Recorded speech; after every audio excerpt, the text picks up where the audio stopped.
Sir exam ऐसा है कि 3 स्टेजेस आपके एग्ज़ाम की होती हैं, तीनों की बहुत ही अलग-अलग रिक्वायरमेंट्स है।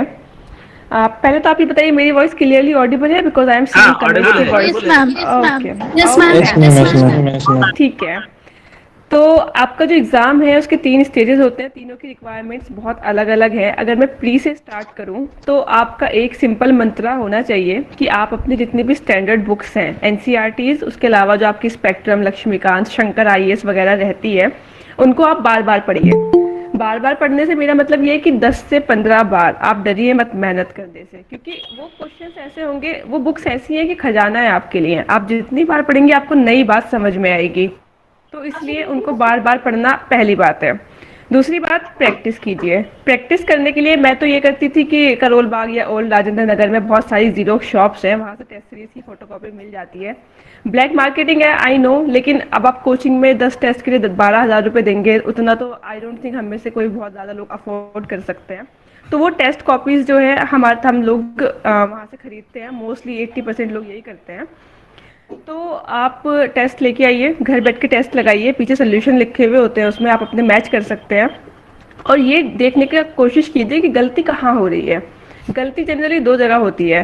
एक तो आपका नॉलेज गैप है, आपको क्वेश्चन आता ही नहीं है। अगर आपने ऐसा लग रहा है कि वो क्वेश्चन मैंने कभी देखा ही नहीं है, तो फिर आपको और ज़्यादा आपको अपनी बुक्स को रिवाइज करने की ज़रूरत है, क्योंकि नॉलेज गैप है। अगर ऐसा हो रहा है, दूसरी गलती ये हो सकती है कि नॉलेज गैप तो नहीं है, लेकिन आप क्वेश्चन गलत कर रहे हैं, आप लॉजिकली साउंड नहीं है। इसका फिर एक सोल्यूशन जो है वो प्रैक्टिस और ज़्यादा करना है, क्योंकि इसका मतलब ये है कि आप क्वेश्चन समझ पा रहे हैं पर उसके आंसर पे लॉजिकली आ नहीं पा रहे हैं। तो फिर आप और ज़्यादा टेस्ट लगाइए और ज़्यादा प्रैक्टिस कीजिए। तो ये 2 गलती जनरली हमारी प्रीलिम्स में होती हैं। तो मेरा मंत्र यही था हमेशा कि रिवाइज कीजिए, प्रैक्टिस कीजिए, रिपीट कीजिए इस प्रोसेस को। उसके बाद मेंस के लिए अगर बात करें, तो मेंस के लिए सिंपल आप सिलेबस से जाइए। सिलेबस आपका एक गाइड है, आप अपने सारे मैम टॉपिक्स जो आपकी सिलेबस वॉइस के हैं। धोखा आ रही है, सिर्फ एक ही बात समझ में आ पाई। अच्छा, कहाँ मेंस से दोबारा रिपीट करूँ मैं?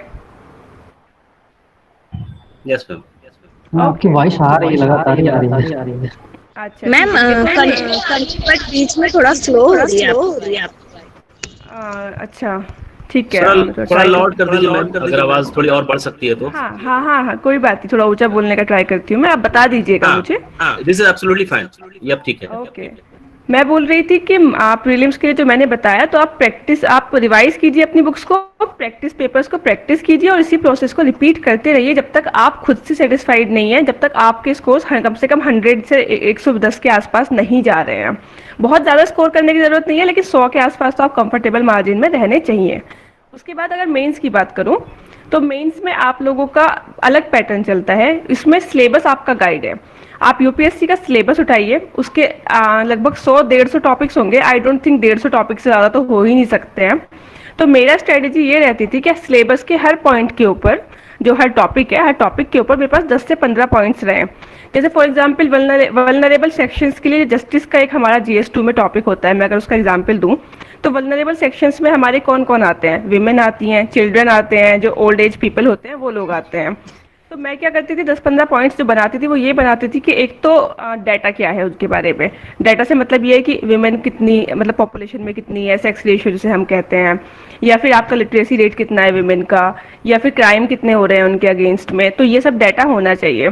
दूसरी बात, अब हमारा कॉन्स्टिट्यूशन क्या कहता है विमेन को लेके। जैसे आर्टिकल 15(4) है हमारा कि भाई आप पॉजिटिव डिस्क्रिमिनेशन कर सकते हैं, अफर्मेटिव एक्शन जो होता है विमेन एंड चिल्ड्रन के लिए।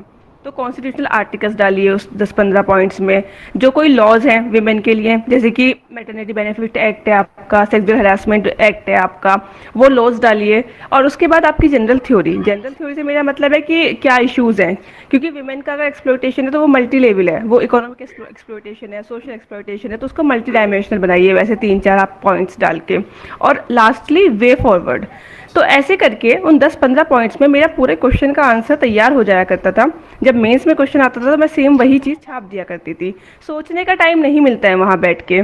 7 या 8 मिनट मिलते हैं क्वेश्चन को सॉल्व करने के लिए, जिसमें आपको क्वेश्चन के बारे में समझना है, अपना लिखना है, उसको ब्यूटिफिकेशन करना है, अंडरलाइन करके, फ्लो चार्ट बना के, जो भी करके।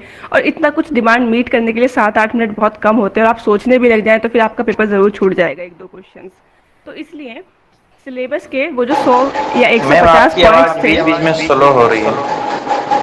अच्छा, मैं बोल रही थी कि सिलेबस के जो 100 या 150 पॉइंट्स हैं आपके, उन सब पे आपके पास जो है एक एक पेज का ये राइट अप होना चाहिए। और ऐसे आप करेंगे तो आप एक तो पूरा सिलेबस कवर कर पाएंगे ऑनेस्टली, क्योंकि आपको पता होगा कि भाई मैंने सब पढ़ लिया है। दूसरी बात ये कि आपको रिकॉल करने में एग्जाम हॉल में टाइम नहीं लगेगा। और सबसे इम्पोर्टेंट और तीसरी बात जो है वो ये कि आप रिवाइज कर पाएंगे, क्योंकि रिवीजन बहुत बड़ी चीज हो जाती है। इतना कुछ पढ़ लेते हैं, एग्जाम से पहले रिवाइज नहीं कर पाते हैं, चीजें याद ही नहीं रहती हैं। पढ़ के क्या फायदा, आप 1 महीना 2 महीना किसी चीज को अगर दे रहे हैं और फिर आप रिवाइज ही नहीं कर पा रहे तो वो बिल्कुल यूजलेस है आपके लिए। तो इसलिए मेरा बड़ा कंसाइज अप्रोच था मेंस के लिए कि ये करना है मुझे और इन्हीं को रिवाइज करना है बस खाली। और लास्टली फिर आपका पर्सनैलिटी टेस्ट होता है। मतलब मैं जो अपनी तरफ से टिप्स दे रही हूँ तो मैं उसको यहाँ पे ख़त्म करूँगी पर्सनैलिटी टेस्ट के साथ में। वो ये कि आप जो आपका डेफ होता है, डिटेल्ड एप्लीकेशन फॉर्म, जिसको हम बायोडाटा कह सकते हैं, रिज्यूमे कह सकते हैं, तो उसका एक एक वर्ड आपके लिए बहुत इंपॉर्टेंट है, क्योंकि वो आपका होरोस्कोप एक तरीके से वही चीज़ आपको डिफाइन करती है। आप कहाँ से आते हैं, कहाँ स्कूलिंग की, कहाँ कॉलेज किया, एक्स्ट्रा करिकुलर एक्टिविटीज़ क्या क्या की। तो एक तो आपको वो पूरा प्रिपेयर करना है। दूसरी बात, कुछ बेसिक एचआर क्वेश्चंस कहते हैं कि आप सिविल सर्विसेज क्यों ज्वाइन करना चाहते हैं, आपकी स्ट्रेंथ क्या है, आपकी वीकनेसेस क्या है, या आप जॉब छोड़ के अगर आए तो क्यों आए, ऐसे क्वेश्चंस जो आपके होते हैं। तो इंटरव्यू को भी लाइटली मत लीजिए। थोड़ा प्रैक्टिस आपको थोड़ा एक कंटेंट तैयार करना पड़ेगा, उसको मिरर के सामने प्रैक्टिस करना पड़ेगा या मॉक इंटरव्यूज देके प्रैक्टिस करना पड़ेगा। और एक बार जब आप ये चीज़ कर लेंगे 1-2 महीने में, बहुत मेहनत नहीं लगती इंटरव्यू में, लेकिन थोड़ी सी मेहनत लगती है और वो बहुत बड़ा रिटर्न देती है आपको मार्क्स के रूप में। तो जब आप ये चीज़ करेंगे तो इंटरव्यू में डेफिनेटली आपको अच्छे नंबर मिलेंगे। तो जो मुझे याद आ रहा है मेरी स्ट्रेटेजी में तो यही सब कुछ था, बहुत ही ब्रीफ में। लेकिन जैसे कि सर ने बोला, तनवीर सर ने, कि आपका जो ये सेशन है ये इंटरेक्टिव सेशन है, तो आई एम श्योर आप लोगों के काफ़ी डाउट्स होंगे। तो आप प्लीज़ मुझे अपने डाउट्स पूछिए, या तो आप लिख सकते हैं या बोल के पूछ सकते हैं, and I will be happy to answer. अच्छा मैम, बिफोर बिफोर की स्टूडेंट पूछे इससे पहले मैं एक क्वेश्चन पूछना चाह रहा था मैम आपसे, कि प्रीलिम्स अभी जो हुए 2-3 दिन पहले, उसके पेपर तो आपने ऑब्वियसली देखी होगी। सो इस बार यूपीएससी ने कुछ ट्रेंड चेंज किया है। चाहे हम सीसेट की बात करें, और भी सारे क्वेश्चंस, स्पोर्ट्स से क्वेश्चन पूछे गए, बहुत सारी चीजें हुई। तो मैम आप क्या कहते हैं इसके बारे में कि यूपीएससी ने जो ट्रेंड चेंज किया है उस हिसाब से अब स्टूडेंट को प्रीलिम्स पॉइंट ऑफ व्यू से, सीसेट पॉइंट ऑफ व्यू से किस तरह की स्ट्रेटेजी बनानी चाहिए, और क्या उन्हें अप्रोच रखना चाहिए अभी जो प्रीलिम्स में क्वेश्चन आए हैं उस हिसाब से जो यूपीएससी ने ट्रेंड चेंज किया। तो उसमें कुछ आपकी अगर कुछ एक्सपर्टीज है, आप कुछ उसमें शेयर करना चाहती है तो बहुत बढ़िया रहेगा। सर पेपर तो मैं खुद भी पूरा नहीं देख पाई क्योंकि काफ़ी बिजी चल रहा है, लेकिन हाँ मेरे काफ़ी सारे फ्रेंड्स जिन्होंने पेपर दोबारा लिखा है, तो मेरी बात हुई थी, उन लोगों ने बोला कि हाँ पेपर डिफिकल्ट आया, जैसे कि आपने बहुत अच्छे से समराइज किया कि हर तरह से क्वेश्चंस आए थे। तो यहाँ 2-3 बातें आती हैं। पहली बात तो ये कि यूपीएससी एक मॉडरेशन में बिलीव रखती है। जैसे पेपर अब इस बार बहुत ही फैक्चुअल आ गया है, क्योंकि 2020 का पेपर बहुत ही एनालिटिकल था। उससे पहले का आई रिमेम्बर 2018 या 19 का पेपर भी काफ़ी फैक्चुअल आया था। हमें लग रहा था कि अरे हमसे तो नहीं हो पाएगा ये पेपर। तो ये सब चीज़ें ऊपर नीचे चलती रहती है, लेकिन आपको घबराने की ज़रूरत नहीं है। करेक्ट। घबराने से मेरा मतलब ये है कि आप एग्जाम हॉल में बैठ के घबरा जाएंगे पेपर देख के, तो आप आधा कॉन्फिडेंस तो पहली बात वैसे ही लूज कर देंगे। बिल्कुल सही। दूसरी बात ये कि पेपर अगर डिफिकल्ट आया है तो कट ऑफ नीचे जाएगी, क्योंकि इस बार भी मेरे साथ के लोग, जो लोग आईएएस आईपीएस तो छोड़िए कि खैर एक आईएएस ऐसी सर्विस होती है, या आईएफएस, जहाँ पे लोग दोबारा पेपर नहीं लिखते हैं, वरना आईपीएस आईआरएस सब दोबारा पेपर जनरली लिख रहे होते हैं। तो उन लोगों के भी 85-90 टाइप्स नंबर आ रहे हैं, जो लोग इस बार रैंक लेके आए हैं। तो आप ये मत सोचिए कि आपको ही नहीं आ रहा है, वो पेपर किसी को नहीं आ रहा था। तो अपनी तरफ से 100% दीजिए, घबराना नहीं है। ये सोचना है कि पेपर सबके लिए मुश्किल है, मतलब ऐसा कुछ नहीं कि आप ही एक अलग है। अब मैं बात करूं तैयारी की, तो तैयारी में मेरा मानना है कि आपका पेपर हमेशा ऐसा आता है जहां पे आपको सिर्फ 40 से 50 क्वेश्चन अच्छे से आते हैं, जो स्टैटिक क्वेश्चन होते हैं। सारा पेपर किसी को कभी नहीं आता है, इसीलिए कट ऑफ 50% जाती है हमारी, कि 100 के आसपास कट ऑफ जाती है। तो आप पहली बात तो ये ध्यान रखिए कि आपके 40 से 50 जो स्टैटिक क्वेश्चन जो आपके स्टैंडर्ड बुक से आ रहे हैं वो तो गलत नहीं होने हैं। अगर आप वो चीज़ गलत कर रहे हैं जो सब सही करके आ रहे हैं, तो आप रेस से बाहर डेफिनेटली हो जाएंगे। तो अपना स्टैटिक मजबूत रखिए। स्टैटिक से मतलब जो आपकी बुक्स वगैरह है वो मजबूत रखिए। जो 50% डायनेमिक आएगा, जो हमेशा ऊपर नीचे होता रहता है कि करंट अफेयर्स से आ गया है, न्यूज़पेपर से आ गया है, स्पोर्ट्स से भी इस बार क्वेश्चन जैसे आए हैं, तो उसमें फिर आप अपना लॉजिक यूज़ करेंगे। थोड़ा बहुत तो आपको पता होता है।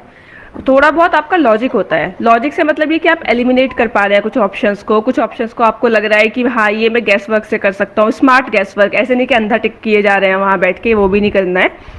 तो ये जो आपका एक्स्ट्रा 50% के ऊपर होगा, ये आपका रैंक मेक और ब्रेक करता है, और यही करने के लिए आपको कॉन्फिडेंस और कामनेस की ज़रूरत है बिल्कुल, क्योंकि हमने पढ़ा होता है, अगर हमने कोई चीज़ पढ़ी है तो दिमाग में कहीं ना कहीं बैक ऑफ आवर माइंड होती है। अगर आप काम रहेंगे उसमें बैठ के अंदर एग्जाम हॉल में, तो आप समन कर पाएंगे वो सारी इन्फॉर्मेशन जो आपके दिमाग में है।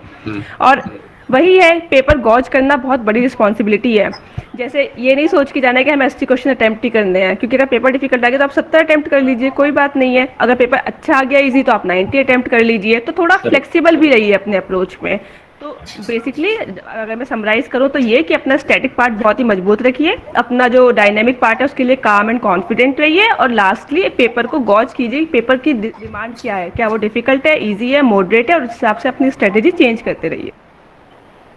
हाँ, ये बात आपने सही कही मैम। और इस बार बहुत सारे पुराने स्टूडेंट जो है वो अटेम्प्ट करें, जैसे नादिया बेग फिर से इस बार प्रीलिम्स में बैठी हैं, तो उनका भी जो है सी सेट में ठीक नहीं रहा। सो ये तो चलता ही रहता है, बट ये है कि स्टूडेंट को नर्वस नहीं होना है और कॉन्फिडेंस के साथ देनी है। अगर आप स्टूडेंट अगर नर्वस हो जाएंगे इस चीज को सोच के, तो जो उनको सवाल आ भी रहे हैं वो नहीं कर पाएंगे, तो एक साइकोलॉजिकल इफेक्ट होता है।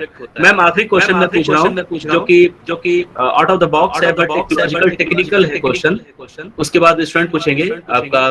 जैसे कि बहुत सारे स्टूडेंट ऐसे हमसे पूछते हैं कि सर हमें हमारी कंसंट्रेशन नहीं बन पा रही है पढ़ाई में, और जब मैं पढ़ता हूँ बैठने के लिए तो बहुत जल्दी थक जाता हूँ, और माइंड मेरा थक जाता है, और फिर मैं बुक्स बंद करके रख देता हूँ। मतलब इंटरेस्ट है फिर भी कंसंट्रेशन नहीं बन पा रही है, और कहीं ना कहीं वो पढ़ने बैठते हैं तो कंटिन्यूअसली 2-3 घंटे नहीं पढ़ पाते हैं। तो एक मतलब एक साइंटिफिक कॉज होती है कुछ स्टूडेंट में, तो इसके लिए क्या करना चाहिए स्टूडेंट को? सर इस तरह की चीजें अगर कंसंट्रेशन नहीं बन पा रही है स्टूडेंट को, 2-3 चीजें मैं यहाँ कह सकती हूँ। पहली बात तो प्लानिंग कीजिए कि आपको दिन में इतना पढ़ना है, कल को उतना पढ़ना है। वीकली प्लानिंग कर लीजिए कम से कम कि हाँ इस टॉपिक से ये बुक्स कंप्लीट करनी है। जब प्लान रहेगा तो चेक रहेगा आपके पास कि अरे मैं प्लान से पीछे चल रहा हूँ, आगे चल रहा हूँ, मैं कहाँ स्टैंड कर रहा हूँ। वो मोटिवेशन खुद आती है कि मैं लूज आउट कर रहा हूँ। पहली बात तो प्लानिंग। दूसरी बात, ये 2-3 घंटे लगातार बैठ के पढ़ना इज वेरी काउंटर प्रोडक्टिव। आपको कुछ समझ में नहीं आएगा, मोटिवेशन दिन भर की और चली जाएगी। मैं तो हमेशा ये करती थी कि 1 घंटा बहुत से बहुत, कभी बहुत अगर लंबा टाइम बैठना पड़ रहा है तो 2 घंटा, उसके बाद बीच में 10-15 मिनट का ब्रेक लीजिए। ब्रेक्स बहुत ज़रूरी है। और ब्रेक में ये नहीं करना है कि बैठे हैं वहीं पे बैठे बैठे फ़ोन चलाने लग गए 10-15 मिनट और ब्रेक हो गया हमारा। ब्रेक का मतलब है उठिए, थोड़ा वॉक कीजिए, रूम में बाहर घर वालों से बात कीजिए, क्योंकि एक अलग से माइंड फ्रेश होना बहुत ज़रूरी है। तो अगर आप ऐसे ब्रेक्स ले लेके पढ़ेंगे और अपने शेड्यूल को ऐसे डिवाइड करेंगे कि सुबह पढ़ना है, फिर नाश्ता करना है, उसके बाद पढ़ना है, खाना खा के सोना है, फिर शाम को पढ़ना है, चाय पी के दोबारा पढ़ना है, तो ये 4 भाग में आप अपने दिन को डिवाइड कर सकते हैं। 2-2 घंटे से ज़्यादा का कोई अपना पार्ट रखिए मत। ऐसे भी करेंगे तो 8 घंटे हो जाएंगे। और मुझे लगता है कि अगर आप एकदम से नहीं भी 8 घंटे बैठ पा रहे हैं, कोई बात नहीं, आप 6 घंटे से शुरू कीजिए, धीरे धीरे बढ़ाते जाइए। करना तो आपको ये अल्टीमेटली, देखो पढ़ाई आपकी है, किताबें आपकी है, एग्जाम में सक्सेसफुल होगा तो सक्सेस आपकी है, तो क्यों कौन करेगा, आप ही करेंगे। स्ट्रेटेजी बनाइए, अपने हिसाब से बनाइए, प्लानिंग कीजिए, ब्रेक्स लीजिए, लेकिन ये सोच के बैठिए कि हाँ मेहनत तो करनी पड़ेगी, मेहनत का कोई सब्स्टिट्यूट नहीं है, बैठना पड़ेगा, मोटिवेशन अंदर से आएगी, कोई बाहर से नहीं बता पाएगा। सो स्टूडेंट आप लोग अपने सवाल पूछिए जल्दी। मैम बहुत अच्छी अपॉर्चुनिटी है आपके सामने, आगे करके पूछिए आप लोग। हेलो, एक क्वेश्चन मैं देख पा रही हूँ, एक सेकंड, बस एक सेकंड। एक क्वेश्चन मैं देख पा रही हूँ, किसी ने मुझे बोला आप कॉन्स्टिट्यूशनल आर्टिकल्स, जजमेंट्स कैसे याद करते थे। तो उसके लिए मैंने क्या किया था, एक A4 साइज शीट लेके, 2 शीट्स बन गई थी मेरी, जो इंपॉर्टेंट आर्टिकल्स थे वो और जो जजमेंट्स थे वो लिख के अपने टेबल के सामने वॉल पे पोस्ट कर लिए थे, और रात को सोने से पहले 10 मिनट में उसके सामने खड़े होकर उनको एक बार रीड कर लिया करती थी। 1 महीने के अंदर सारे आर्टिकल्स वो सब मुझे याद हो गया था, क्योंकि आप रेगुलरली कोई चीज देख रहे हैं तो वो याद हो जाती है। जी पूछिए। Good morning. Good morning ma'am, मेरा क्वेश्चन पहले। जी मेरा नाम दानिश है, और जैसे कि हमने सुन रखा है कि आपने सेल्फ स्टडी करके ये तैयारी की थी, तो मैं जानना चाहता हूँ कि क्या आपने विदाउट किसी टीचर्स के गाइडेंस के तैयारी की है पूरी। हम्म। हाँ दानिश, मैं एक बहुत छोटे से कस्बा, एक जोया करके कस्बा है अमरोहा में, वहाँ रहती थी। आसपास कोई टीचर, कोई कोचिंग, कोई कोई था भी नहीं जिसका आईएएस कभी निकला हो, तो मोस्टली मेरा विदाउट गाइडेंस रहा है। लेकिन मेरे कॉलेज के बहुत लोग प्रिपेयर कर रहे थे। कभी कभी मेरे बीच में 2-3 महीने में एक बार उनसे बात हो जाया करती थी कि वो लोग क्या पढ़ रहे हैं, तो मुझे थोड़ा आइडिया लग जाता था कि मार्केट में क्या चल रहा है। बाकी मेरे पास कोई गाइडेंस नहीं। मैम आपने सेल्फ स्टडी अगर किया है तो जब आप आंसर राइटिंग प्रैक्टिस करती थी तो इवोल्यूशन कैसे करवाती थी आप? मैं 2 चीज़ें मैंने की थी। पहली बात तो ये जो, वैसे मैंने ज़्यादा आंसर्स लिखे नहीं थे देखिए, बहुत ही सीरियसली बोलूँ तो, लेकिन ये कि जैसे इनसाइट्स ऑन आईएएस या फिर आईएएस बाबा, ये 2 वेबसाइट्स ऐसी हैं जहाँ पे डेली 5 क्वेश्चन आते हैं। बहुत रोज़ नहीं आते हैं, आई थिंक 90 या 100 दिन का उनका आंसर राइटिंग का प्रोग्राम चलता है। तो मैं ट्राई करती थी कि 1-2 क्वेश्चन लिख लिया करूं, और वो लोग क्या करते हैं अगले दिन फिर उसके आंसर्स, मॉडल आंसर्स डालते थे। साथ में जो बच्चे वहां पे अपने आंसर्स अपलोड किया करते थे, उसमें से एक टॉपर्स आंसर जो है वो सिलेक्ट कर लिया करते थे। तो मैं अपने आंसर उससे मैच किया करती थी कि कहाँ पे मतलब कितना तो मैं नीचे हूँ, पहली बात तो ये। और उनके आंसर में कोई चीज़ मुझे बहुत अच्छी लग रही है तो मैं रेड पेन से अपने आंसर में लिख लिया करती थी, फिर मैं उसको अपने अगले आंसर्स में यूज़ कर लिया करती थी। तो ये क्या होता है, ये आपका डबल फीडबैक चलता रहता है। इस तरीके से आप खुद का फीडबैक दे रहे हैं और आप टॉपर से मैच करके दूसरों का फीडबैक ले रहे हैं। दूसरा अप्रोच ये कर सकते हैं जो मैंने एसए के पेपर में किया। मेरे एक अंकल थे जो इंग्लिश लेक्चरर थे, तो मैंने एसए लिखे 4-5 ही लिखे थे, कोई टेस्ट सीरीज एसए के लिए ज्वाइन नहीं की थी, इसलिए शायद मेरी कॉपीज भी किसी ने देखी नहीं होंगी, और मैंने 130 एसए में स्कोर किए हैं। तो मैं अपने एसेस उनसे इवेल्युएट करवा लिया करती थी। तो आई एम श्योर आपके आसपास इंग्लिश टीचर्स, हिंदी टीचर्स कोई ना कोई होंगे जो आपके एसेस देख सकते हैं। आपके भाई बहन होंगे, कोई ऑफिस में काम कर रहा है वो भी हो सकता है। तो मेरा बेसिकली ये है कि ऐसे करके आप एक दूसरे से इवेल्युएट भी करवा सकते हैं, लेकिन वो जीएस के क्वेश्चन नहीं करवा पाएंगे, एसेस वगैरह करवा सकते हैं, तो वो आप देख सकते हैं। और ओके, एक थैंक यू। लास्ट चीज और, जैसे टॉपर्स कॉपीज जो विजन आईएएस की यहाँ पड़ी होती हैं, फ्रीली डाउनलोडेबल होती हैं। जब मुझे कभी लगता था कि मैं स्टक फील कर रही हूँ, चाहे एसए हो चाहे जीएस हो, तो मैं टॉपर्स कॉपीज को रेफर करती थी। मैं देखती थी उनका राइटिंग स्टाइल क्या है, किसी का स्टाइल मेरे स्टाइल से मैच हो रहा है क्या, और मैं फिर उसको अपने स्टाइल में इनकॉर्पोरेट करने का ट्राई किया करती थी। Okay, thank you. अस्सलामुअलैकुम मैम। वालेकुम सलाम। मैम हमारा नाम शेख अजमल है। मैम हमारा ये क्वेश्चन है कि आपका अप्रोच कैसा था जब आप प्रीलिम्स के लिए पहले स्टडी करे या मेन स्टडी करे? हम्म।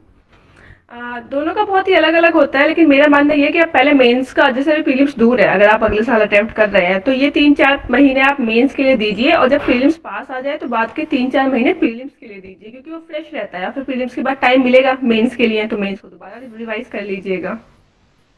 मैम आपका ऑप्शनल पेपर क्या था? Political science and international relations. और मैम आपने कितना टाइम दिया था ऑप्शनल प्रिपेयर करने के लिए? यार मैंने 2 अटेम्प्ट में किया है, आप लोगों को पता होगा। तो पहले अटेम्प्ट में मैंने 3-4 महीने दिए, क्योंकि बिल्कुल कुछ नहीं आता था, इंजीनियरिंग बैकग्राउंड से हूँ, सब कुछ स्क्रैच से स्टार्ट किया था। तो जो बेसिक किताबें होती थी, नोट्स होते थे, वो सब पढ़ने के लिए मैंने 3 रीडिंग पहले अटेम्प्ट में अपनी कर ली थी कंप्लीट। उसके बाद जब दूसरा अटेम्प्ट दिया तो थोड़ा ज़्यादा टाइम हो जाता है किसी के पास भी, तो फिर मैंने ये किया कि एक बार तो रीडिंग अच्छे से की, उसके बाद शॉर्ट नोट्स बनाए, वही जो मैं जीएस की तरीके से आपको बताई थी कि पॉइंटर्स होने चाहिए, वैसे मैंने पीएसआईआर के लिए बनाए ताकि मैं रिवाइज कर पाऊँ बाद में जाके। और फिर उसके बाद एक दो रीडिंग और की थी। आई थिंक 3 और 3 महीने, 6-7 महीने मैंने पूरे दोनों अटेम्प्ट में मिला के दिए होंगे। मैम अगर अभी से हम ऑप्शनल स्टार्ट करते हैं तो ऑन एन एवरेज हमें कब तक खत्म कर लेना चाहिए? For 2022 attempt. Yes ma'am. तो अगर आप ये कर रहे हैं तो आई थिंक अक्टूबर चल रहा है आपका, तो आप दिसंबर तक कंप्लीट कर लीजिए, और ये सोचिए कि आपकी 3 रीडिंग्स हो चुकी हो, समझ में कंसेप्ट्स आपको आ गए हैं, और थोड़े बहुत नोट्स, शॉर्ट नोट्स जो रिवीजन वाले हैं, कीवर्ड्स वाले, वो आपने बना लिए हो। बहुत बड़े नोट्स नहीं बनाने, 10-15 पेज के, बहुत से बहुत 20 पेज के नोट्स आपके होने चाहिए, ताकि आपको रिकॉल करने मैम में आपका easy जो हो। ऑप्शन सब्जेक्ट था उसमें आपने कौन से पेपर किए थे? अच्छा, देखो शुरू में नहीं पता होता है, तो मैंने बहुत सारे बुक्स पढ़ लिए थे, लेकिन मैं बहुत ही ऑनेस्टली बोलूँगी, रिटर्न ऑन इन्वेस्टमेंट मुझे नहीं लगा था। ये खैर बहुत ही पर्सनल ओपिनियन है, तो आप लोग थोड़ा कॉशियसली ले सकते हैं। मैंने जनरली शुभ्रा रंजन मैम की एक पॉलिटिकल साइंस की एक बुकलेट्स आती है, 8 बुकलेट्स, वही ब्लैक मार्केट से, करोल बाग से सब खरीदते हैं। उनका पोस्टल कोर्स कहते हैं उसको। अगर मैम की वेबसाइट से ऑर्डर करोगे तो आपको 10-12 हज़ार रुपये का पड़ता है। मैं 2,000 रुपये में ORN से ले आई थी उनकी 8 बुक्स। मेरा 80% मटेरियल वही रहा, बाद में जब दूसरे अटेम्प्ट में मेरे पास टाइम था, तो फिर मैंने कुछ बुक्स पढ़ी थी, जैसे कि एंड्रयू हेवुड की 2 बुक्स आती हैं, पॉलिटिकल थ्योरी, पॉलिटिकल आइडियोलॉजी, मैंने वो पढ़ी। ब्रायन नेल्सन की आती है वेस्टर्न पॉलिटिकल थॉट, मैंने वो पढ़ी। वी.आर. मेहता की आती है इंडियन पॉलिटिकल थॉट, मैंने वो पढ़ी। ग्लोबलाइजेशन ऑफ वर्ल्ड पॉलिटिक्स आता है बेल्स एंड स्मिथ का, मैंने वो भी पढ़ा। क्योंकि मेरे पास टाइम था तो मैं पढ़ती जा रही थी, थोड़ा लिंकेज करती जा रही थी। लेकिन अगर मैं आपको सच बताऊं तो मैंने गलती की, क्योंकि मैं उन चीज़ों को बाद में रिवाइज नहीं कर पाई, सिलेबस बहुत ज़्यादा बढ़ गया था। क्योंकि आपको ये भी पता होगा कि जो सिलेबस है ये तो है ही है, साथ में करंट अफेयर्स और होते हैं आईआर की वजह से। तो मैं ये कहूंगी कि आप बुक्स पढ़िए, बहुत अच्छी बात है, लेकिन मेक श्योर कि आप उनको रिवाइज कर पाए, पहली बात तो, वरना वो यूजलेस रहेगा। दूसरी बात ये कि मैं मैम सिर्फ मैम जी ऑप्शनल का जो सब्जेक्ट है वो मैम एक जो भी हो, कोई नया सब्जेक्ट उठाना ठीक है, या ग्रेजुएशन वाला वो ट्राइड एंड टेस्टेड सब्जेक्ट लेना ही ठीक है मैम? यार ये बहुत ही पर्सनल चीज़ है। जैसे मैं थी तो केमिस्ट्री मेरा बड़ा अच्छा था पहले से, तो मैं ले सकती थी, पर मुझे नहीं फील आई कि मुझे लेना चाहिए। तो 2 चीज़ों, जब भी आप ऑप्शनल पिक करें, 2 चीज़ों का ध्यान रखिए। पहली बात आपका इंटरेस्ट, क्योंकि ऑप्शनल ऐसा सब्जेक्ट है जिसका वेटेज बहुत ज़्यादा है, 50% लगभग वेटेज रहता है। आपको मोटी मोटी किताबें पढ़नी पड़ेंगी, 10-15 बार पढ़नी पड़ेंगी, टेस्ट सीरीज लिखनी पड़ेगी, रात रात भर जग के वो किताबें पढ़नी है। तो क्या आप अपने सब्जेक्ट में इतना इंटरेस्ट ले रहे हैं कि आप रात भर जग पाएंगे उन बुक्स के साथ में? पहली चीज़ ये। दूसरी चीज़ लॉजिस्टिक्स। लॉजिस्टिक्स से मेरा मतलब ये है कि जो भी सब्जेक्ट आप चूज कर रहे हैं, क्या उसका स्टडी मटेरियल मार्केट में है, क्या उसकी टेस्ट सीरीज मार्केट में है? क्योंकि आप कंपेयर कैसे करेंगे अपने आप को, का कोई आपके साथ टेस्ट सीरीज देने वाला नहीं है, या कोई रैंकिंग वाला नहीं है, और जीएस के साथ ओवरलैप नहीं है, तो वो सब चीज़ें लॉजिस्टिक्स वाले पार्ट में आती हैं। तो लॉजिस्टिक्स और इंटरेस्ट दोनों का बैलेंस बना के चलिए। अगर आपको लग रहा है कि आपका ग्रेजुएशन सब्जेक्ट चल जाएगा तो चलाइए, अगर आपको लग रहा है स्विच करना चाहिए तो आप स्विच कर लीजिए। ऐसा आपने प्रिपेयर करे? ये ऑप्शन सॉरी, जो आपने दिया यार बहुत एक एक करके पूछिए, थोड़ा रिपीट हो रहे हैं, समझ नहीं आ रहा है। एथिक्स के लिए आपने कैसे प्रिपेयर करे? एथिक्स के लिए भी मेरा सेम अप्रोच था। अगर मैं आपको बताऊं तो एक अनुदीप दूरी शेट्टी सर हैं, 2017 के आई थिंक वो टॉपर थे, तो उनका ब्लॉग है, उन्होंने एथिक्स के एक अलग से स्ट्रेटेजी बताई हुई है। उन्होंने क्या किया था कि अपने 50-60 एथिक्स के कीवर्ड्स उठाए, जिसकी लिस्ट उन्होंने अपने ब्लॉग पे दे रखी है।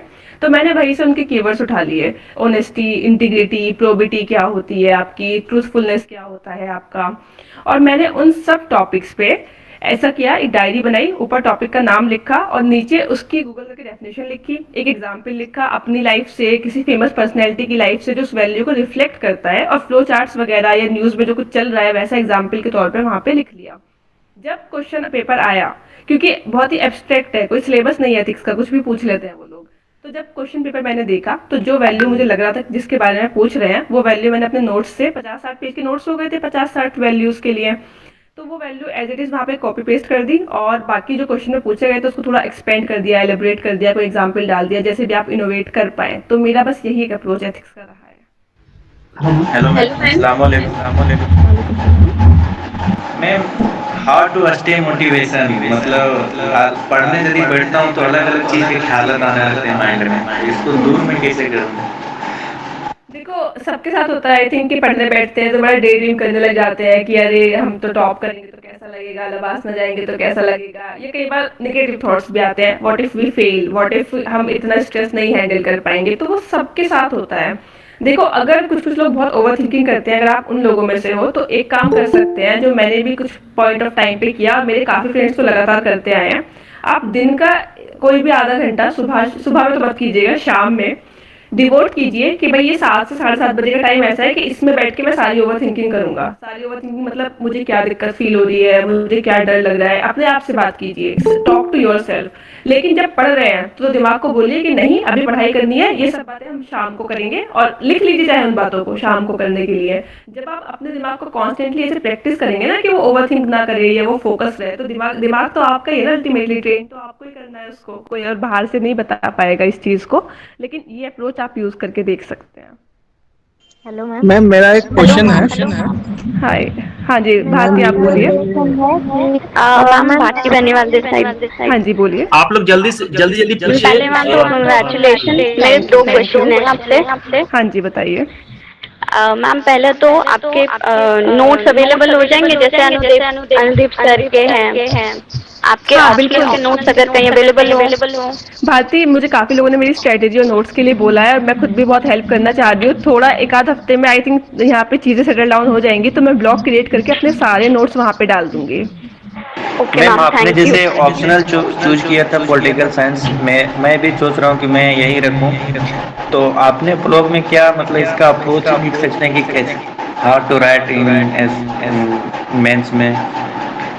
मेंस में आपका जीएस 2 में काफ़ी ओवरलैप रहता है पॉलिटिकल साइंस से। पॉलिटी उसमें सारी आ जाती है, इंडियन पॉलिटी जो लक्ष्मीकांत से आती है तो वो पूरी आ गई, आईआर पूरा आ गया आपका। और प्लस ये कि एससे में बहुत हेल्प मिलती है पॉलिटिकल साइंस से, क्योंकि एससे जो फिलोसफिकल एससे आपके आते हैं वो सब पॉलिटिकल साइंस से आप कर सकते हैं, मतलब थॉट्स डाल डाल के, तो ओवरलैप रहता है। मैम जैसा आपने बोला कि शुभ्रा रंजन से आपने कवर किया था 80%, इसके अलावा आपने कहाँ से कवर किया था? लाइक शुभ्रा रंजन सब जानते हैं कि शुभ्रा रंजन से मोस्टली सब कवर करते हैं, इसके अलावा हमको अलग से कुछ करना हो तो कहाँ से करना चाहिए? लाइक कुछ साइट्स विजिट करना चाहिए या कुछ अच्छा और? अच्छा, मैं बताती हूँ। शुभ्रा मैम के नोट्स अगर आप बेस बना के चल रहे हैं तो मैम के नोट्स थोड़े अपडेट करने की ज़रूरत है। अपडेट करने से मेरा मतलब ये, मैं क्या करती थी, जैसे जैसे आईआर के लिए मैं आपको बताती हूँ। जो न्यूज़पेपर होते हैं आप डेली पढ़ते हैं, एडिटोरियल हम सब पढ़ते हैं, पढ़ना भी चाहिए। तो जब मुझे लगता था कि कोई बहुत अच्छा स्टेटमेंट आ गया है या बड़ा अच्छा कंसेप्ट कहीं उन्होंने एक्सप्लेन कर दिया है, तो मैं स्टिकी नोट्स लेके, जो स्टेपल कर सकते हैं आप या पेस्ट कर सकते हैं, वो कंसेप्ट लिख के वहाँ पे उस टॉपिक पे स्टेपल कर दिया करती थी। ये आपके ब्राउनी पॉइंट्स होते हैं, क्योंकि मैम के नोट्स सब लिख के आ रहे हैं, पर अगर आप ऐसे कुछ अलग से ऐड कर रहे हैं कुछ अलग, तो वो आपको एक्स्ट्रा पॉइंट्स दिलवाएंगे। साथ में मैम के नोट्स को आप अच्छे तरीके से कैसे यूटिलाइज कर सकते हैं कि इंटरलिंकेजेस बनाइए। पार्ट 1 है जैसे आपका जो स्टैटिक है, जिसमें फिलोसफर्स वगैरह आते हैं। पार्ट 2 है आपका जो आपका डायनेमिक है, जिसमें कि आईआर आता है। तो आप फिलोसफर्स के जो आपके पॉलिटिकल थिंकर्स हैं उनके कंसेप्ट आप आईआर में डालिए, जो आईआर का आपका एग्जाम्पल है वो आप पॉलिटिकल थिंकर्स में डालिए। ये चीज़ें इंटरलिंकेजेस कहलाती हैं, और ये तब आती हैं जब आपको बार बार आप पढ़ चुके हैं, जब आपको कंसेप्ट की पूरी ग्रास्प हो गई है और आपको समझ में आ गया है कि भाई ये थ्योरी है और ये इसकी एप्लीकेशन है। जब आप ऐसे क्वेश्चन का आंसर करेंगे ना, तो वो बहुत ही ब्यूटीफुली निकल के आएगा। लेकिन नोट्स तो आई थिंक मोर और लेस सेम रहते हैं, पर आपकी मेहनत, आपका दिमाग, आप कितना इंटरलिंक कर पा रहे हैं, कितना ब्राउनी पॉइंट्स गेन कर पा रहे हैं, ये अल्टीमेटली सारा डिफरेंस मेक करता है इसमें। Hello ma'am. एक बुक भी रेफर करना चाहिए। Hello hello ma'am, thank you thank you. Ma'am आपने सेल्फ स्टडी करके इतनी अच्छी रैंक हासिल की है, तो हमें कुछ 2020 कुछ स्ट्रेटेजी बताओ कि हम बिना कोचिंग के कैसे करें सेल्फ स्टडी करके। मैम मैंने स्टार्टिंग में अपनी स्ट्रेटजी शेयर की थी कि कैसे करना है, लेकिन मेरी अगर मैं ब्रीफली आपको बताऊं तो मेरा वही था। प्रीलिम्स के लिए आपकी स्टैंडर्ड बुक लिस्ट 6 से लेकर 12th क्लास तक की एनसीईआरटीज और आपकी जो स्टैंडर्ड बुक्स होती हैं, जैसे कि spectrum for modern India, Laxmikanth for polity और शंकर आईएएस फॉर इन्वायरमेंट, सिर्फ यही मैंने किताबें की थी। इसके अलावा मेरे पास कोई किताब नहीं थी, लेकिन इन किताबों को मैंने 10-10 बार पढ़ा था और प्रैक्टिस पेपर लगाए थे। अगर कुछ गलती करती थी तो दोबारा से फिर इन किताबों को पढ़ती थी, फिर दोबारा प्रैक्टिस पेपर लगाती थी। बैक एंड फोर्थ में प्रीलिम्स के लिए यही करती रही थी। इकोनॉमिक्स के लिए मैंने सिर्फ एनसीईआरटी ही पढ़ी थी, 9th to 12th वाली आपकी। लेकिन मुझे ऐसे सुनने में आया कि काफ़ी लोगों को दिक्कत होती है इकोनॉमिक्स समझने में, तो एक mrinal.org है, उनके वीडियोस पड़े हुए हैं यूट्यूब पे, तो सर बड़ा ब्यूटीफुली एक्सप्लेन करते हैं। एक दो कंसेप्ट जैसे बैलेंस ऑफ पेमेंट्स मुझे याद है, मुझे समझ में नहीं आया था तो मैंने सर के वीडियो से समझा था, तो आप उसको रेफर कर सकते हैं। और उसके अलावा बच्चे संजीव वर्मा सर के नोट्स भी पढ़ते हैं। मैंने देखो कभी पढ़े नहीं है तो मैं बोल नहीं पाऊंगी उस चीज़ के बारे में, लेकिन मृणाल की वीडियोस काफ़ी अच्छे हैं। करंट अफेयर्स का जो कवरेज है, करंट अफेयर्स का जो कवरेज है, प्रीलिम्स और मेन पर्सपेक्टिव में मैं मिनिमम कितने करंट अफेयर हम लोग को कवर करना चाहिए? प्रीलिम्स के लिए 12 महीने और उसके बाद आपके 3 या 4 महीने बाद मेंस होता है, तो उसके लिए फिर आप पूरा 1 साल का कर सकते हैं। प्रीलिम्स वाला तो आपने कर ही लिया होगा, 4 महीने और आगे का करना है। I think this would suffice. Prelims में आपने कहा 12 महीने 12 महीने 12 months. So two more questions, दो सवाल और। इंटरव्यू में क्या पूछ रहे हैं आप? हाँ जी बताइए मैम आपने बोला ना जैसे एचआर क्वेश्चन होते हैं, व्हाई टू जॉइन सर्विस और आपकी स्ट्रेंथ और वीकनेस क्या है, तो आपने क्या आंसर किया था बोर्ड को? यार आंसर ऐसा होता है, देखो आप, मैंने क्या किया था, थोड़ा स्ट्रेटजी में इंटरव्यू की बता देती हूँ, शायद दोबारा कभी मौका ना मिले बताने का, क्योंकि फिर बाद में बात नहीं हो पाती है। तो आपकी ना जो फोरम आईएएस है, शंकर आईएएस है, बड़े सारे कोचिंग होते हैं, ये इन टॉपर्स की इंटरव्यू की जो ट्रांसक्रिप्ट होती है, जो अपनी लिख के वो देते हैं, उनको एक बुक बना के रखते हैं, कोलेक्ट करके रखते हैं। तो मैंने क्या किया, पिछले साल के टॉपर्स की जो है ट्रांसक्रिप्ट्स की बुक लेके, पीडीएफ थी मेरे पास, बुक नहीं थी, लेके बैठी और मैंने देखा कि मेरी प्रोफाइल से क्या क्या क्वेश्चन मैच कर रहे हैं। मैंने वो 4 क्वेश्चन नोट कर लिए। उसके बाद मैं हर क्वेश्चन के साथ बैठी, 15-20 मिनट दिए और सोचा कि मैं इस क्वेश्चन का क्या ऑनेस्ट आंसर कर सकती हूँ। और मैंने बहुत ही ऑनेस्ट आंसर्स दिए, मैंने ऐसे कोई बनावटी आंसर नहीं दिए, क्योंकि इंटरव्यू बोर्ड आपकी जितनी लाइफ नहीं है ना, उतना तो उनका पब्लिक लाइफ में एक्सपीरियंस होता है, तो आप उनको पागल नहीं बना सकते हैं। तो आंसर कोई भी ऐसे मत कीजिए कि बहुत ही रोडीज टाइप आंसर कर रहे हैं कि हम तो पता नहीं क्या ही है। अपने क्वेश्चंस देखिए, अपना ऑनेस्ट आंसर प्रिपेयर कीजिए, उसको प्रैक्टिस कीजिए और वहां पे जाके डिलीवर कीजिए। यूजुअली लोग आंसर करते हैं ना कि हम देश की सेवा के लिए आए हैं, और तो मैं बस ये जानना चाहती थी कि आपका मैम मैम आपके कोई नोन में है जिन्होंने या फिर फ्रेंड्स या कोई कुछ जिन्होंने इंग्लिश लिटरेचर लेकर क्वालिफाई किया है? बिकॉज मैम मेरा इंग्लिश लिटरेचर ऑप्शनल है। हाँ हाँ हाँ, कुछ भी अवेलेबल नहीं है, यू नो, और अभी पता भी नहीं चल रहा है कि किसने क्वालिफाई किया है। मैं 2 लोगों को जानती थी, लेकिन आई थिंक एक ने तो अपना ऑप्शनल चेंज कर लिया और एक ने ही क्वालिफाई नहीं किया है, तो I am really sorry with this, Ritika. Okay ma'am मेरा क्वेश्चन है, मैं तो ऑप्शनल है तो उसके लिए क्या करना चाहिए? जी, पहले कोई कुछ बोल रहा तो था। ये क्वेश्चन आंसर का जो सेशन है ये काफी लंबा चल सकता है, आपके बहुत सारे सवाल हैं। सो 1-2 सवाल और, क्योंकि मैम को और भी कहीं जाना है। मैम ऑप्शनल मैथ तो उसके लिए कुछ मैथ्स के लिए मैम मैं हेल्प नहीं कर पाऊंगी, लेकिन मैथ्स में मैंने ये देखा है कि लोग बहुत ही अच्छे अच्छे मार्क्स करते हैं। I think Kanishak Kataria sir का अपना एक ब्लॉग है, मैं हाँ आप उसी को रेफर करें, मुझे ज्यादा आइडिया नहीं है मैथ्स का। हेलो मैम, हाँ जी बताइए बताइए।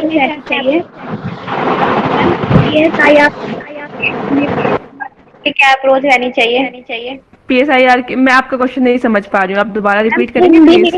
स्टूडेंट्स हैं, उनकी क्या PSIR मीडियम के लिए, अच्छा, देखिए बुक्स तो आई थिंक सेम ही रहती है, अप्रोच भी सेम ही रहता है, मुझे नहीं लगता कुछ भी अलग हो जाता है, सिर्फ आपका इंग्लिश में, अगर आपका इंग्लिश मीडियम से हिंदी मीडियम हो जाता है तो, क्योंकि अल्टीमेटली आपको वही करना है, किताबें पढ़नी है, इंटरलिंकेजेस बनानी है, न्यूज़पेपर से ऐड करना है, अपनी तरफ से अपनी थॉट प्रोसेस दिखाने के लिए और लिख के आना है।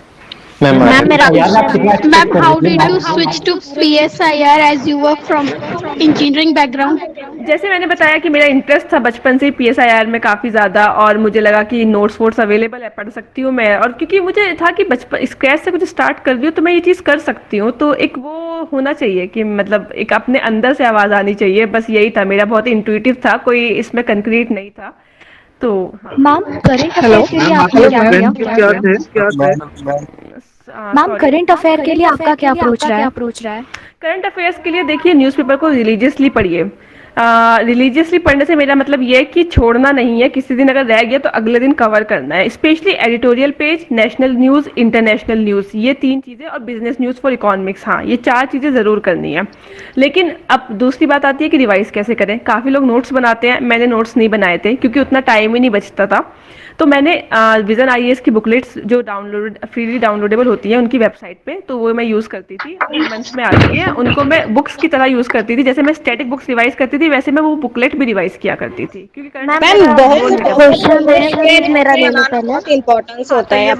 Taiba Shaikh is saying something, please बताइए।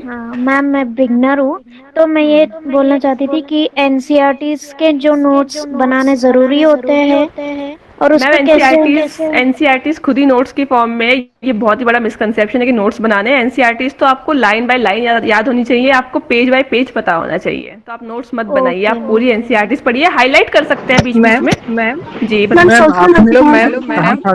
स्ट्रॉन्ग रखना है। जी हाँ जी, तो क्या आप इस बात को मानते हैं कि अगर हम लोग का जो NCERT का कमांड है, अगर गुड कमांड तो हम लोग का बाकी काम आसान हो जाता है। बिल्कुल, अगर आपका NCERT, मैं वही बोल रही हूँ, 40-50 क्वेश्चन जो स्टैटिक से आते हैं, अगर आप वो गलत कर रहे हैं तो आप बहुत बड़े लॉस में है, क्योंकि बाकी सब वो चीज़ सही कर रहे हैं, तो वो तो आपको गलत करना ही नहीं है। उसके बाद फिर आपका बाकी आगे लॉजिक चलेगा 50 क्वेश्चन से ऊपर, कि आप कितना लॉजिकल हैं, कितना वेल रेड हैं, कितना समझ रहे हैं चीज़ों को। बोर्ड के ज्यादा IAS बनते हैं और हिंदी वाले कम। सर मैम वो इसलिए होता है क्योंकि स्टडी मटेरियल कम है हिंदी में, तो लोग जो है उतना कर नहीं पाते हैं, क्योंकि वही है कि मार्केट इंग्लिश डोमिनेटेड है, वरना ऐसा कुछ नहीं है कि उनका कोई बायस है। क्योंकि मैंने ये चीज देखी है कि वो लोग चाहते हैं, उनका एक गाइडलाइन होती है कि डाइवर्सिटी होनी चाहिए सिविल सर्विसेज में, वो तो चाहते हैं हिंदी वाले लोग आए, पर थोड़ा ये है कि मटेरियल कम है, बच्चे प्रिपेयर नहीं कर पाते, वरना कोई डिसएडवांटेज बोर्ड की साइड से आपको नहीं मिलता है। मैम ये लक्ष्मीकांत का नोट्स बनाना चाहिए, यदि बनाने लक्ष्मीकांत और स्पेक्ट्रम खुद ही नोट्स की फॉर्म में, नोट्स नहीं बनाना है, उन्हीं को मल्टीपल टाइम्स पढ़ना है। PSIR में आप कितना एक्सपेक्ट कर रहे हैं मार्क्स इस बार, या पिछली बार कितना आया था? लाइक पेपर वन में कम आते हैं मार्क्स में। पेपर वन में 140 नंबर है और पेपर 2 में 130 नंबर है। इस बार PSIR के मैम आपने कंपल्सरी इंडियन लैंग्वेज क्या लिया था? हिंदी था मेरा। मैम आपने इंटरनेशनल रिलेशन कैसे किया था? IR में मैम के नोट्स से किया करती थी, जो उनका कंसेप्चुअल जो था वो मैम के नोट्स से किया था, बाकी जो न्यूज़पेपर में डेली पढ़ती थी उसके कुछ कुछ पार्ट अपने में इंटीग्रेट कर लिया करती थी। बेसिकली अंडरस्टैंडिंग मेरी न्यूज़पेपर से बन गई थी, वही सफाइस किया मेरे लिए। तो मैम क्या नोट्स हिंदी में अवेलेबल है? नहीं, मैं इंग्लिश मीडियम से थी मैम। सो आपने क्वेश्चन मैम आपने सोशियोलॉजी कैसे किया था? सोशियोलॉजी मैंने NCERT की थी खाली, और बाकी आपके न्यूज़ से जो सप्लीमेंट हो जाता था। हेलो मैम, मैम आपका क्या कोई ब्लॉग है क्या? मैं ब्लॉग में एक सेकंड, ये 2 लास्ट क्वेश्चंस हैं। पहली बात, प्लान बी जरूरी है कि नहीं है? तो प्लान बी का ऐसा है कि देखो जरूरी तो नहीं है, अगर हो तो बहुत अच्छी बात है, कॉन्फिडेंट आप रहते हो कि हाँ कुछ है मेरे पास वापस हो। पर एक चीज मैं जरूर कहूंगी, एग्जाम बहुत लंबा है, बहुत डिफिकल्ट है, कोई 2 या 3 अटेम्प्ट्स के बाद जो है आप आगे अटेम्प्ट दीजिए, बिल्कुल दीजिए, पर 2 या 3 अटेम्प्ट्स के बाद एक प्लान बी की तरफ काम करना शुरू कर दीजिएगा। Hello ma'am, excuse me ma'am, I want to ask something. Ma'am usually science background से जो लोग कैंडिडेट्स होते हैं, इंटरव्यू में मोस्टली ऐसे क्वेश्चंस आते हैं कि आपने साइंस क्यों लिया and what is the use of chemistry in administration. So how to tackle this question कि what is the use of chemistry and science and why you didn't take आप बता सकते हैं कि साइंस में मेरा इंटरेस्ट है। पहली बात तो मैं इसलिए आई, दूसरी बात ये कि साइंस क्या है कि इंटरडिसिप्लिनरी है, आपको सिखाता है कि लॉजिकल चीज़ों को कैसे अप्रोच करना है, कैसे इंटरडिसिप्लिनरी अप्रोच यूज़ करना है। सिविल सर्विसेज में हम यही तो करते हैं, हम हर फील्ड में काम करते हैं, साइंस भी हमें यही सिखाता है। साइंस हमारी लॉजिकल रीजनिंग को डेवलप करता है। अगर आप केमिस्ट्री की बात कर रही हैं स्पेसिफिकली, तो आप बताइए कि कैसे वाटर क्वालिटी है, बहुत बहुत जगह है जहाँ पे वाटर क्वालिटी अच्छी नहीं है, तो अगर आप केमिस्ट्री के स्टूडेंट आप कैसे हेल्प कर सकते हैं। ये काफ़ी इन्वायरमेंट है आज के टाइम में, पोल्यूशन है, केमिस्ट्री का स्टूडेंट सब जगह हेल्प कर सकता है। तो आप ये बैठ के सोचिए कि आपका डिसिप्लिन कहाँ हेल्प कर सकता है सिविल सर्विसेज में, वो सबके लिए अलग होगा। Thank you so much ma'am. जैसा कि आपने अपने करंट अफेयर में बताया कि आपने पेपर उसके साथ आपने अपना करंट अफेयर को विजन के बुकलेट से आपने कंपेंसेट करा। मैम तो PT 365 भी रेफर करे क्या? हाँ, आप मंथली बुकलेट कर लीजिए। मंथली बुकलेट का कंपाइलेशन PT 365 होता है, तो आप इनमें से कोई भी एक चीज कर सकते हैं जो आपको सही लगे। It's the same thing. कोई मेरे से स्टेट PCS दिया था? नहीं, मैंने स्टेट PCS नहीं दिया था, मैंने सिर्फ UPSC के ये 2 अटेम्प्ट्स ही दिए थे। मैम लास्ट क्वेश्चन, ऑप्शनल में उर्दू लिटरेचर के बारे में आपका क्या ख्याल है? उसका जो सिलेबस है कुछ ज्यादा अवेलेबल है नहीं, कोचिंग वगैरह। मैंने अपने साथ तो, मेरे साथ तो कोई नहीं है, पर मैंने पुराने बैचेस में लोगों को देखा है जो उर्दू लिटरेचर से काफ़ी अच्छे मार्क्स स्कोर करके गए हैं, तो मेरा तो परसेप्शन ये है कि बहुत अच्छा स्कोर रहता है। बाकी मुझे ज़्यादा जानकारी इस बारे में नहीं है। मैम मेरा लास्ट क्वेश्चन है कि ऐसे में कैसे क्या वाइंड अप करते हैं? I have to leave by 12। हाँ जी बताइए मैम। ऐसे के कुछ बारे में कुछ थोड़ा बताइए। ऐसे के लिए आप वही है कि आपके अनुदीप दूरी शेट्टी सर का ब्लॉग जो मैं बताई थी एथिलिए, उनके ऐसे की स्ट्रेटेजी भी बहुत अच्छी है, मैंने तो वही फॉलो की थी उनकी। तो उन्होंने 40-50 टॉपिक्स दिए हुए हैं, जैसे कि जो हमेशा एक आपके लाइमलाइट में रहते हैं। एग्रीकल्चर हो गया, आपका डर्टी है, वीमेन एम्पावरमेंट है, तो लिस्ट दी हुई है। तो मैं क्या करती थी कि उन 40-50 टॉपिक्स को लिखा मैंने, और मैंने उन पर डाटा कलेक्ट किया। पहली बात तो ये, उसके बाद फिर मैंने सोचा कि मैं कैसे अपना, अगर कोई एस्से आया तो मैं कैसे उसको एक्सपेंड करूंगी। हर चीज़ का मल्टी डायमेंशनल पर्सपेक्टिव होता है। आप ऐसे कर सकते हैं, एक आपका स्पेस लिट अप्रोच होता है। स्पेस लिट में S for social, P for political, A for administrative, C for cultural, E for economical. तो आप कोई भी टॉपिक हो उसको ऐसे मल्टी डायमेंशनल पर्सपेक्टिव पे जो है एक्सपेंड कीजिए।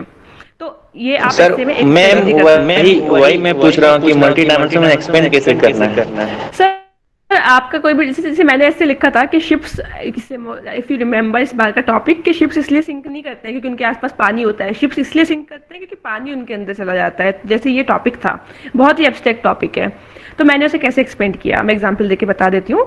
जैसे मैंने इंडिविजुअल्स के बारे में बात की पहले, इंडिविजुअल के बारे में ये कि जैसे आप देखिए कि विजय माल्या थे, कितने बड़े हमारे एक बैरॉन थे कि कितना आगे जा रहे हैं, एयरलाइंस है, एक कॉन्ग्लोमरेट उन्होंने पूरा क्रिएट कर दिया था स्क्रैच से उठ के, लेकिन एक बार वो करप्ट हो गए तो करप्ट हो गए, एवरीथिंग वेंट डाउन।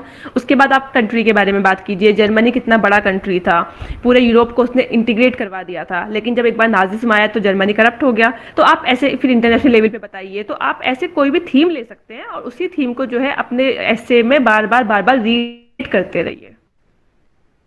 ठीक है, मैं अब आपसे अलविदा लेना चाहूंगी। बहुत बहुत शुक्रिया, आपने मुझे इतना टाइम दिया, थोड़ा वक्त की किल्लत रही है। Thank you so much thank you everyone, thank you everyone and all. Thank you ma'am. Thank you so much. ठीक है तनवीर जी, अब मैं जी आपसे भी अलविदा लूंगी। मैम एक लास्ट क्वेश्चन था, कुछ लोग यूट्यूब पर और पर्सनल पूछ रहे हैं। जी मैम एक लास्ट क्वेश्चन कि इस बार जो है स्ट्रेटजी क्या होनी चाहिए प्रीलिम्स के लिए, क्योंकि सडन पैटर्न चेंज हुआ है आपके टाइम पे। आप पैटर्न चेंज से मत डरिए, क्योंकि अगली बार जहां तक मेरा मानना है चीजें मॉडरेट हो जाएंगी, क्योंकि यूपीएससी में हर लेवल पे मॉडरेशन काम करता है। आपको क्या लगता है इतने सारे ऑप्शनल होते हैं कि सबके नंबर सेम क्यों आते हैं? क्योंकि वो मॉडरेट करते हैं। तो वैसे ही अगर आपको लग रहा है कि थोड़ा फैक्चुअल इस बार हुआ है और फैक्चुअल हो जाएगा, तो बहुत कम चांसेस है उस चीज के। आप अपने बेसिक्स क्लियर रखिए, अपने सिलेबस के, गो बाय योर सिलेबस, और ये मत सोचिए कि अगली बार क्या होने वाला है। जहां तक प्रोबेबिलिटी है चीजें दोबारा नॉर्मल हो जाएंगी। ठीक है, चलिए, all right everyone, okay bye. Thank you sir ma'am for giving your valuable time. Thank you sir, और बहुत अच्छे सवाल बच्चों ने पूछे और आपने भी बहुत ही माकूल तरीके मैम, लेकिन अपना ब्लॉग जरूर बनाइएगा। हाँ डेफिनेटली, मैं सर के साथ लिंक शेयर कर दूंगी, ब्लॉग क्रिएट करके सर आप सबको दे देंगे आगे। Okay, thank you ma'am, thanks once again, thanks a lot.